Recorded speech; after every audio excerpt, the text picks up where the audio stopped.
Panneaux solaires, les types d'onduleurs. Les panneaux solaires produisent de l'électricité sous forme de courant continu, mais les prises de branchement de nos appareils domestiques et le réseau électrique utilisent du courant alternatif.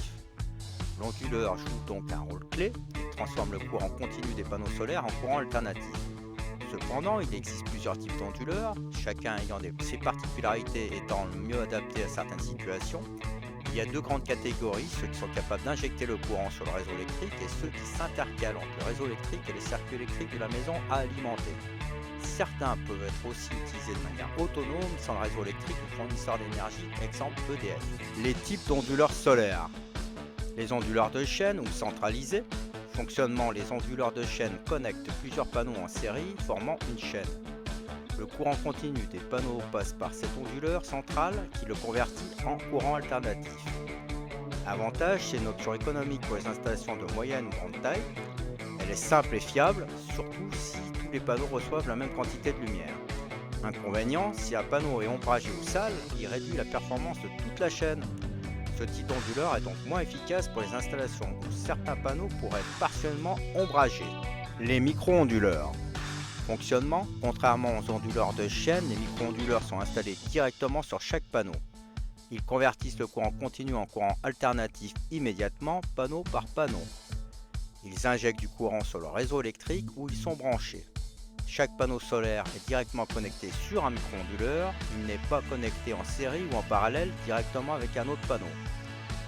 Avantage, la performance de chaque panneau est optimisée individuellement, donc si un panneau est ombragé, cela n'affecte pas les autres. C'est idéal pour les toits ayant des zones d'ombre ou des orientations variées. Il existe des kits de panneaux solaires faciles à installer au sol dans le jardin pour les particuliers. C'est très facile, on raccorde le panneau solaire à un onduleur, puis on raccorde l'onduleur sur une prise de courant de la maison et c'est tout. Un autre avantage est que si on prend par exemple 2 ou 3 panneaux solaires, il n'est pas nécessaire de faire des travaux électriques sur l'installation de sa maison.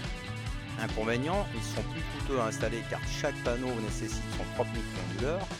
Il existe toutefois des micro-onduleurs qui gèrent 2 ou 4 panneaux indépendamment. Cependant, ils peuvent être une bonne solution pour maximiser la production d'énergie dans des situations complexes. Les micro-onduleurs fonctionnent sur une plage de tension et de fréquence de courant afin de ne pas déstabiliser le réseau électrique du fournisseur d'accès. Il existe des cas rares où le réseau électrique qui dessert certaines maisons fait que ces onduleurs décrochent du réseau une bonne partie de la journée. Dans ce cas, ce n'est plus du tout bénéfique. Les onduleurs à optimiseur de puissance. Je ne connais pas personnellement ce modèle. Fonctionnement, ce système combine un onduleur central avec des optimiseurs de puissance sur chaque panneau. Les optimiseurs convertissent partiellement le courant continu et envoient un courant amélioré à l'onduleur central pour la conversion finale en courant alternatif. Avantage, comme avec les micro-onduleurs, les performances de chaque panneau sont gérées individuellement, ce qui permet de minimiser les pertes liées aux ombrages. Ce type d'onduleur est souvent plus rentable que les micro-onduleurs pour les installations de grande taille. Inconvénient, c'est un système un peu plus complexe que les onduleurs de chaîne. Bien que les optimiseurs ajoutent des coûts, le système reste généralement moins coûteux que les micro-onduleurs pour de grandes installations. Les onduleurs hybrides. Fonctionnement, un onduleur hybride fonctionne comme un onduleur classique, mais il peut aussi gérer un système de stockage par batterie. Cela permet de stocker l'énergie non utilisée pour une utilisation ultérieure comme la nuit. Avantage, il permet de consommer l'énergie solaire au moment où elle est la plus nécessaire et de réduire la dépendance au réseau. C'est idéal pour ceux qui veulent optimiser l'autoconsommation. Inconvénient, ils sont plus coûteux et leur installation peut être plus complexe, surtout si une batterie doit être ajoutée au système. Il faut aussi dimensionner l'onduleur d'après la puissance qui sera consommée derrière lui. L'installation doit être conçue et réalisée avec une personne qui a des compétences en électricité. Les onduleurs de stockage. Fonctionnement, l'onduleur possède une sonde de mesure pour surveiller le déphasage entre la tension et le courant. Cela permet de détecter quand un surplus d'énergie des panneaux solaires n'est pas absorbé par la maison. Le surplus est alors stocké dans une batterie et est refourni plus tard pour éviter que le logement consomme de l'électricité chez le fournisseur d'accès.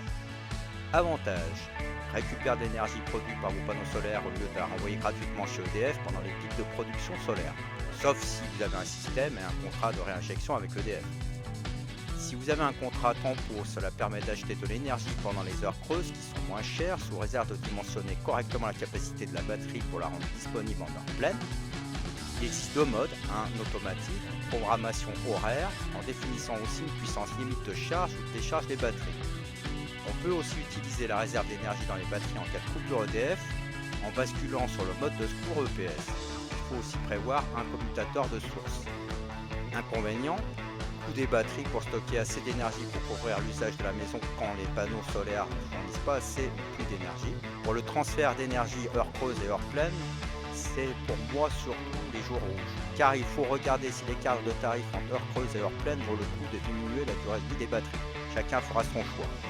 L'installation doit être conçue et réalisée par une personne qui a des compétences en électricité. Conclusion. En résumé, onduleur de chaîne économique mais sensible à l'ombrage d'un seul panneau solaire. Micro-onduleur idéal pour des panneaux indépendants, parfait pour les zones ombragées. Pas besoin de modifier l'installation électrique de son domicile, l'ajout est plus simple. Attention, si coupure du réseau électrique ou si réseau déséquilibré, alors l'onduleur ne fonctionne plus. Onduleur avec optimiseur, performance similaire au micro-onduleur adapté aux grandes installations.